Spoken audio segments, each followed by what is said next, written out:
TNPSC group 1 group 2 தேர்வுகளுக்கு தயாராக மாணவர்கள் அனைவருக்கும் வணக்கம். தாராபுரம் ஜேபி புக் சென்டர்லேருந்து ஜெயக்குமார் பாலகிருஷ்ணன். இந்த வீடியோவில் அப்டேட் பண்ணுறது என்ன அப்படின்னு பார்த்தீங்கன்னா, திட்டமோட ஏப்ரல் இஷ்யூ ஆக்சுவலாக மே மந்த் வந்துருச்சு. பட் ஏப்ரல் இஷ்யூவே நமக்கு இப்போ தான் ரிசீவ் ஆகிடுக்கு. பிரிண்டிங் ப்ராப்ளம்னால லாஸ்ட் மந்த் வரல, இது ரிலீஸ் ஆகலை. ஸோ இப்போ ரிலீஸ் பண்ணியிருக்காங்க. ஸோ ஏப்ரல் மந்த் திட்டம் இஷ்யூ இப்போ அவைலபிளாக இருக்குது. நம்மகிட்ட என்னென்ன திட்டம் இஷ்யூஸ் இருக்குது அப்படிங்கிறத இப்போ சொல்லிடுறேன். ஏப்ரல், மார்ச் அண்ட் பிப்ரவரி. ஆக்சுவலாக பிப்ரவரி, மார்ச், ஏப்ரல் இருக்குது. பிப்ரவரி, மார்ச் ரொம்ப கம்மியான காப்பீஸ், இது 1-2 தான் இருக்கும், இது 2-3 இருக்குது, அவ்வளோதான். ரொம்ப கம்மியான காப்பீஸ் தான் இருக்குது. ஏப்ரல் ஃபுல் ஸ்டாக் வந்திருக்கு. நீங்கள் வேணுங்கிற மாணவர்கள் எத்தனை வேணுமோ கேட்டு வாங்கிக்கலாம். அதே போல் அதோட இங்கிலீஷ் வெர்ஷன் யோஜனா பார்த்தீங்க அப்படின்னு என்னென்ன இஷ்யூஸ் இருக்குன்னு ஒரு முறை காமிச்சிருக்கேன். இது மேவும் ரிலீஸ் ஆகிடுச்சு, மே மந்தே வந்துருச்சு. மே மந்த் அண்ட் ஏப்ரல் மாற்றி வச்சுருக்கேன் போல்.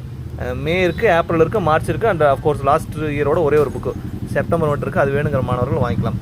அதுபோல் குருஷேத்ரா பார்த்தீங்கன்னா உங்களுக்கு எல்லாமே ரொம்ப கம்மி காப்பீஸ் தான் இருக்கும், இங்கிலீஷ் வெர்ஷன் அப்படிங்கிறனால. மே, ஏப்ரல், மார்ச்